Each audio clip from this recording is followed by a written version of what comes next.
Look at the biggest animal you can think of. A mammoth, a woolly rhinoceros, a cave bear the size of a pickup truck. Now imagine you're 5 feet tall. You weigh maybe 130 pounds.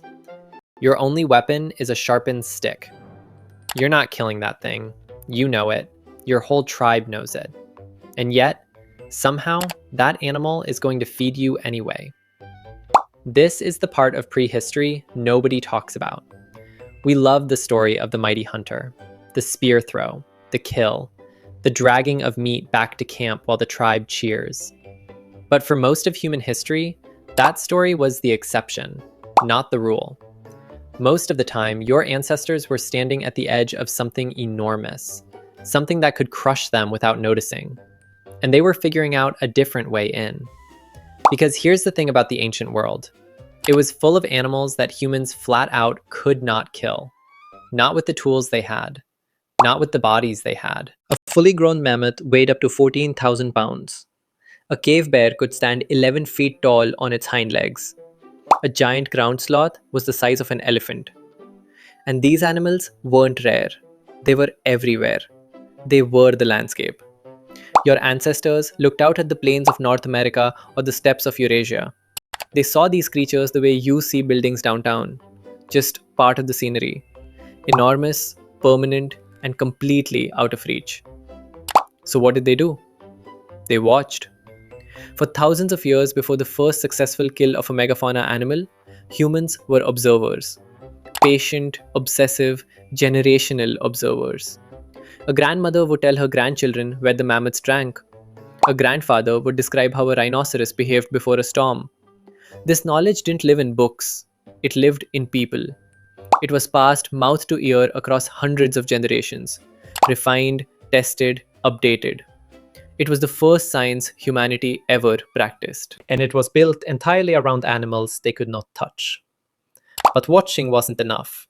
And what your ancestors figured out next is something so clever, so ruthless, and so deeply human.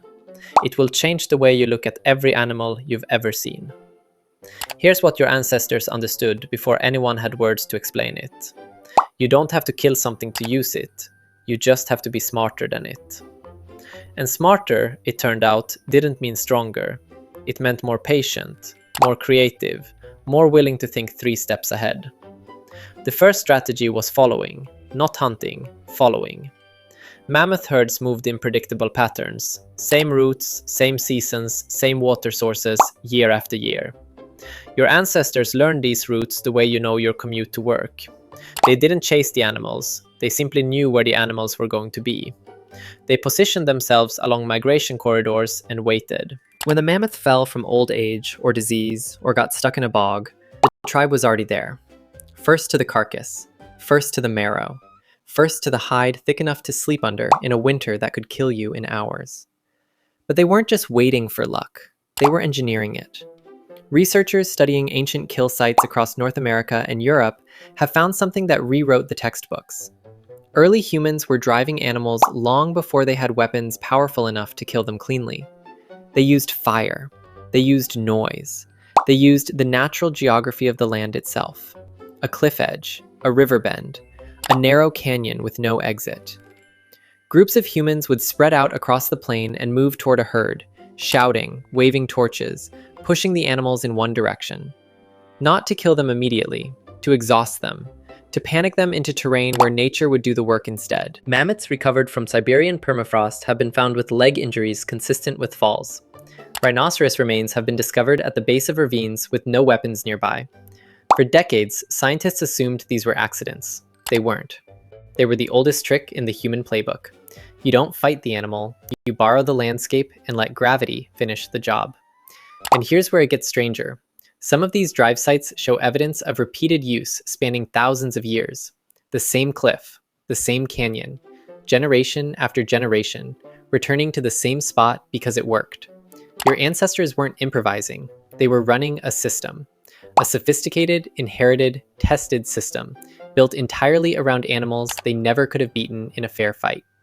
But driving animals off cliffs was just the beginning, because the most useful thing your ancestors ever learned to do with a creature they couldn't kill had nothing to do with killing it at all. Forget the kill. The most valuable animal your ancestors ever encountered was one that was still alive. This is the part that takes a minute to sink in. We think of prehistoric humans as hunters, kill or starve. But the archaeological record tells a different story, a messier, smarter, more complicated story. Because scattered across dig sites on every continent, researchers keep finding the same thing: evidence of humans and large animals living in proximity for extended periods of time. Not hunting each other, not fleeing each other, something harder to classify. Take reindeer. For tens of thousands of years across northern Europe and Siberia, human groups followed reindeer herds through their entire annual migration cycle. Not occasionally, constantly. Archaeologists have found human campsites positioned along reindeer routes with such precision that researchers initially assumed they were hunting blinds. But the bone records told a different story. The kills were selective. Old animals, injured animals, animals that had fallen behind. The healthy core of the herd was left untouched. Season after season, generation after generation. Your ancestors were managing the herd without owning it, without a word for what they were doing, without even understanding Kina, probably that they were doing it at all. But reindeer were just the most obvious example. Researchers studying ancient human sites in the American Southwest found evidence that early inhabitants were doing something similar with bighorn sheep. They constructed low stone walls along hillsides. Not corrals, not traps, drift fences, structures that gently redirected sheep movement without alarming them. The sheep didn't know the walls were there to control them. They just followed the path of least resistance, straight into territory where humans needed them to be. These walls took enormous, coordinated labor to build. They served no other purpose. Your ancestors spent weeks building infrastructure for animals they technically had no claim over. And then there's the strangest case of all: cave art. The paintings at Lascaux in France, at Altamira in Spain, at dozens of sites across the world, are almost entirely animals. Bison, horses, mammoths, rhinoceroses, animals drawn with a precision and emotional depth that still stops people cold 30,000 years later. For a long time, the assumption was that these were hunting magic. Draw the animal, control the hunt. But some researchers now believe something more unsettling: that these paintings were records, detailed, obsessive, multi-generational records of animal behavior. Seasonal patterns, breeding cycles, herd dynamics. The walls of the cave weren't a church, they were a database. Built by people who had spent so much time watching animals they couldn't kill, that they had developed something that looked uncomfortably like reverence. Your ancestors didn't just use these animals. At some point, somewhere between the watching and the following and the building of stone walls across hillsides, something shifted. The relationship stopped being purely practical, and what replaced it is something that's still alive in you right now. Think about the last time you saw a horse and felt something. Not hunger, not fear, just something. A pull you couldn't name. Most people chalk it up to aesthetics. The animal is beautiful. But that feeling is older than beauty. It is older than language. It is a 300,000-year-old relationship, encoded so deep in your nervous system that it shows up before you think. Here is what happened at the end of the Ice Age. The megafauna collapsed. Mammoths gone, woolly rhinoceros gone, cave bears gone.